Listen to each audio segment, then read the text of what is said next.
Prepare for a spectacle on the Realm Wars network as the mechanized might of the Cities of Sigmar clashes with the insatiable horde of the flesh-eater courts. Behold towering steam tanks facing off against the relentless undead. In this clash of civilizations, honor and survival hang in the balance. Witness the clash of steel and bone, strategy and savagery as these two mighty forces collide in a battle for dominance. Welcome to the Realm Wars network.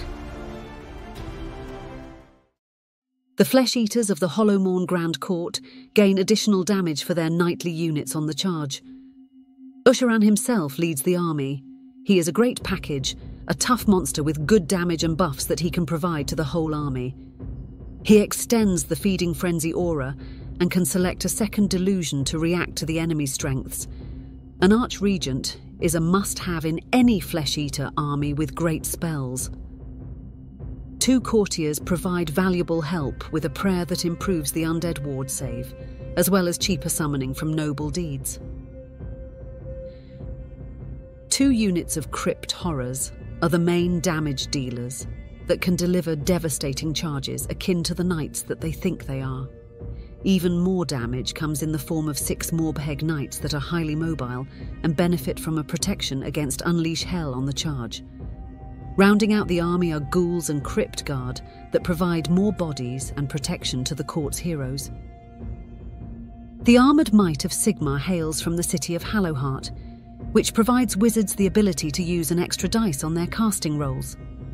In total, 4 steam tanks are taking to the field, led by a steam tank commander and a battle mage on Hurricanum, who will both provide improved accuracy for the tank's cannons.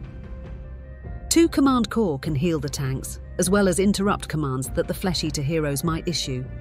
The tank's already impressive survivability is further bolstered by the Pontifex, who provides a ward save aura, and the Warforger with an extra armor save aura. The battle is fought on the Fountains of Frost. The special rules here are that Antorient Locus count as 10 models for objective control, and that objectives with 3+ units nearby will deal damage to these units.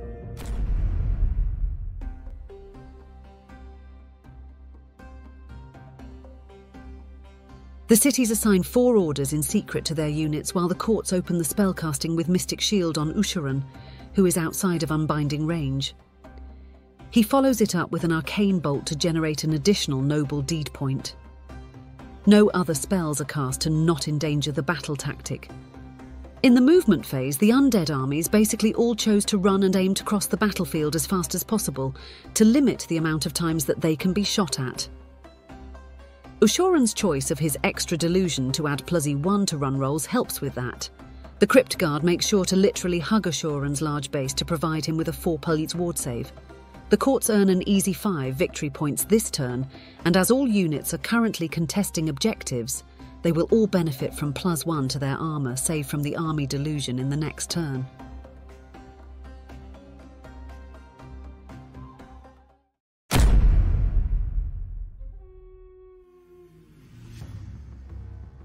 The Archregent generates 3 additional noble deed points with his heroic action to bring him up to 5.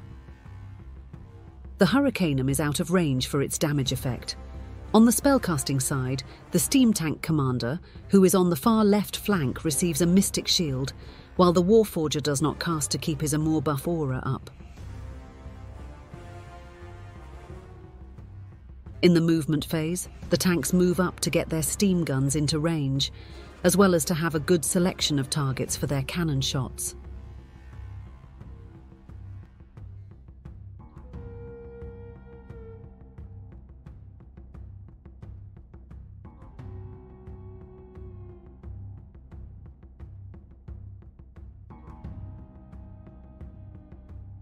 The shooting phase is critical to the tank army, with 2 tanks opening up on the knights on the right flank, but fail to damage them at all. The commander and the last tank take down 2 crypt horrors and a handful of ghouls only, which is overall a very disappointing result, but the Flesh Eaters currently are set up to have their best chances to survive the phase as well. The Cities of Sigmar score 4 points on their opening turn.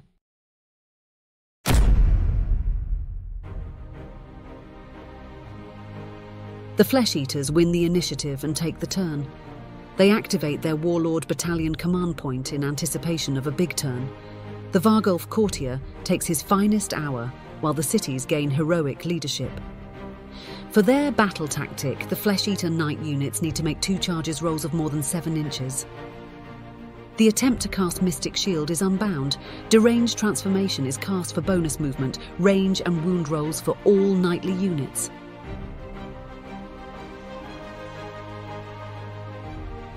Hoarfrost is cast on the leftmost horrors for a bonus to hit.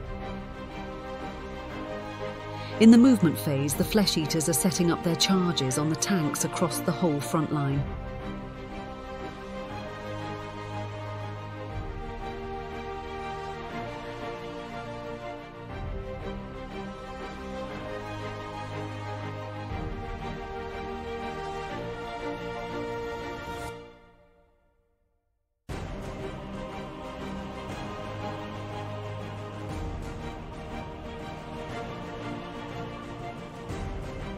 At the end of the phase, the courtier brings back 2 horrors, which makes their charge distance even shorter.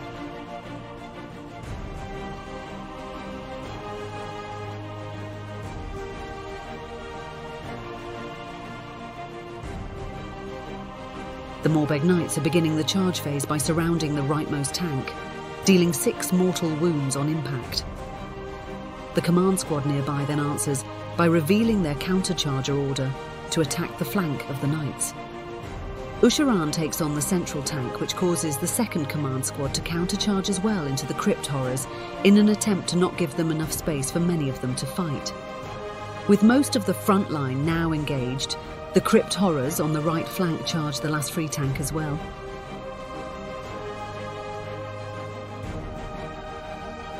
The last tank answers with an Unleash Hell, which takes out a crypt horror.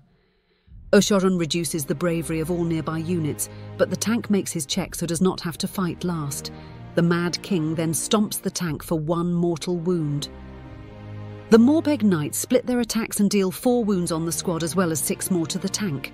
The central command squad attack the Vargulf, but fail to do any damage to it.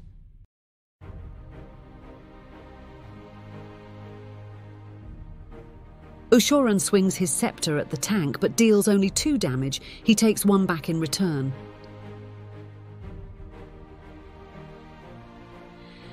The left tank attacks and takes out another crypt horror, taking 8 wounds in return. The ghouls pile in and deal another damage to the tank.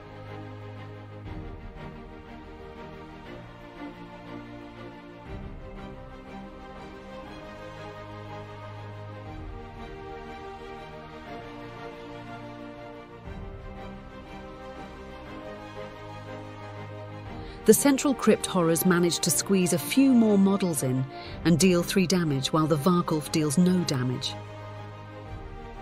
He then disengages at the end of the phase. The Flesh Eaters score another 5 points this turn. The courts crash with full force into the human contraptions, but as the smoke clears, they are all still standing. Heavily damaged, but still there. Now it will show if the return fire and healing capacities of the Cities of Sigmar can grind out the Kings of Recursion.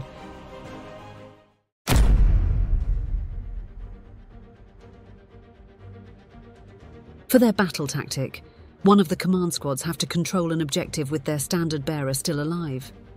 With the Mad King towering above the Warforger, the human mage forgoes to keep up his buff aura and attempts to cast Merciless Blizzard instead, but he miscasts the spell and takes 3 mortal wounds.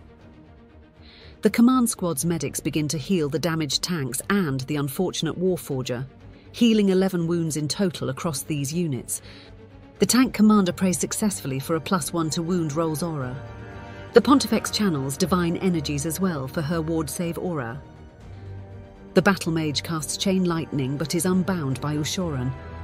The Hurricanum kills 1 Morbeg Knight with its stored magical energies. Movement is very limited as almost the whole army is engaged. Only the supporting wizards in the backline shuffle their positions, and the tank commander frees up his way to make a charge.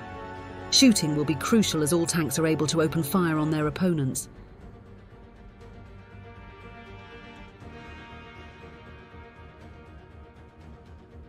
On the left flank, 2 tanks take out 2 crypt horrors. On the right side, 1 Morbheg knight goes down. And in the centre, 1 more crypt horror is taken out. The results of the shooting phase are again disappointing for Sigmar's followers. The tank commander charges to reinforce the left flank and takes out the crypt guard with his attacks. The Morbheg knights deal damage to the right command squad, but the standard bearer survives.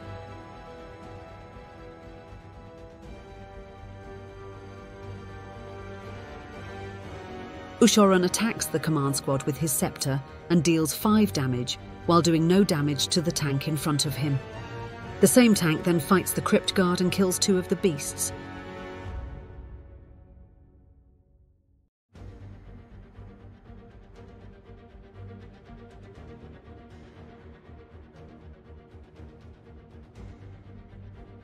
The ghouls put 4 wounds on the left steam tank.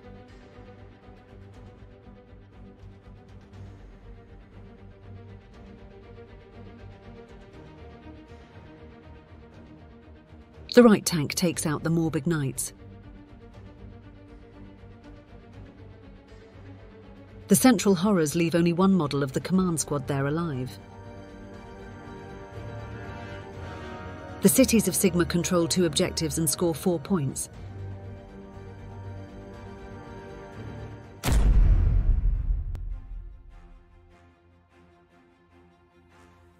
The Hurricanum opens up the hero phase and unleashes its engine to kill a single crypt horror. Both priests fail their prayers and the battle mage fails to cast chain lightning. The Warforger uses 2 primal dice in another attempt to cast Merciless Blizzard. This time it works and he takes out the last of the central crypt horrors. The command squads heal a total of 8 wounds, leaving 2 of the tanks still severely damaged. The now freed up right flank advances on the crypt guard in the centre of the board, and the command squads retreat.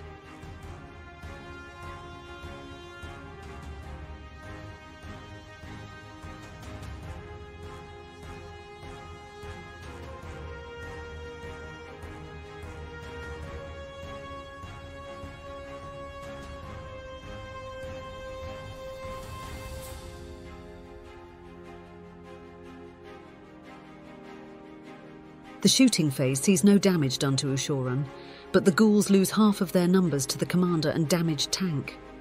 The free steam tank on the right takes aim at the Archregent, but fluffs his cannon shots and deals no damage.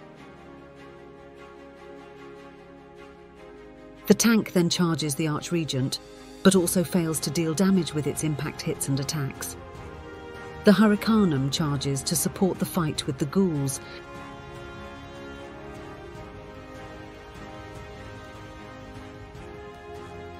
Ushoran's decides to ignore hammering fruitlessly at the tank and takes out the Hurricanum instead in 1 swing.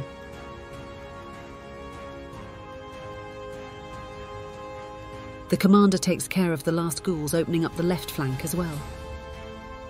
The Crypt Guard and Archregent deal 3 damage to the tank, leaving it with 3 wounds remaining. The Cities of Sigmar score 5 points this turn. The humans destroy all 3 main hammers of the Flesh Eaters, leaving basically only the Flesh Eater heroes on the field.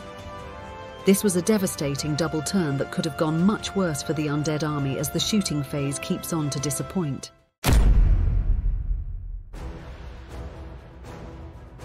For their battle tactic, the Flesh Eaters have to control an objective with 1 serf, 1 knight and 1 courtier. With their heroes loaded full with noble deed points, there are a lot of options for the courts in this turn. The Archregent casts Carrion Call to make newly summoned units move, followed by an arcane bolt that deals 1 more damage to the tank in front of him. The courtier on the charnel throne prays for improved ward save on the Crypt Guard. Movement is brief with the Vargulf relocating into the middle and the Crypt Guard retreating.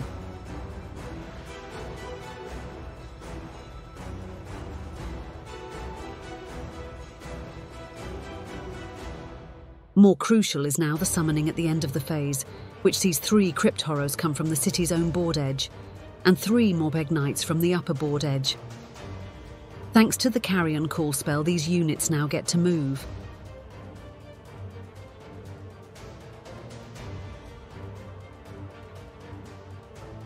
The courtier uses his noble deeds to heal the knights back up to their full strength. The knights charge the tank and take it out on impact. The crypt horrors charge into the underbelly of the city's lines and get into the Pontifex and the Warforger. The Varghulf charges the command squad.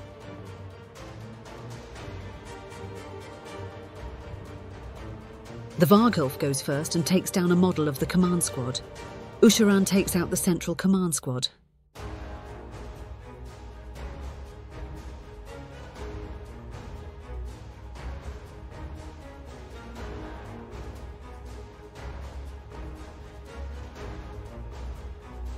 The crypt horrors take down the Pontifex. The central steam tank deals 2 damage to the Mad King. The Flesh Eater Court score 5 victory points. With the undead army being back to almost full strength and the human forces running out of steam to resist them, the Cities of Sigmar concede the game. The Flesh Eater Courts are victorious. In a game of 2 very powerful armies, the Mad King of Recursion wins the day. While the undead advanced steadily across the field, the first 2 turns of cannonades did not do enough damage to put enough of a dent into their lines. While a double turn helped to almost bring the Flesh Eaters to their knees, the incredible summoning power was on display in turn 3, where almost all damage the cities did was undone, and they just overwhelmed the living. When fighting the Flesh Eaters, getting to the heroes is crucial. As long as these are on the field, the army is very hard to overcome. We hope you enjoyed this battle report and thank you for watching the Realm Wars Network.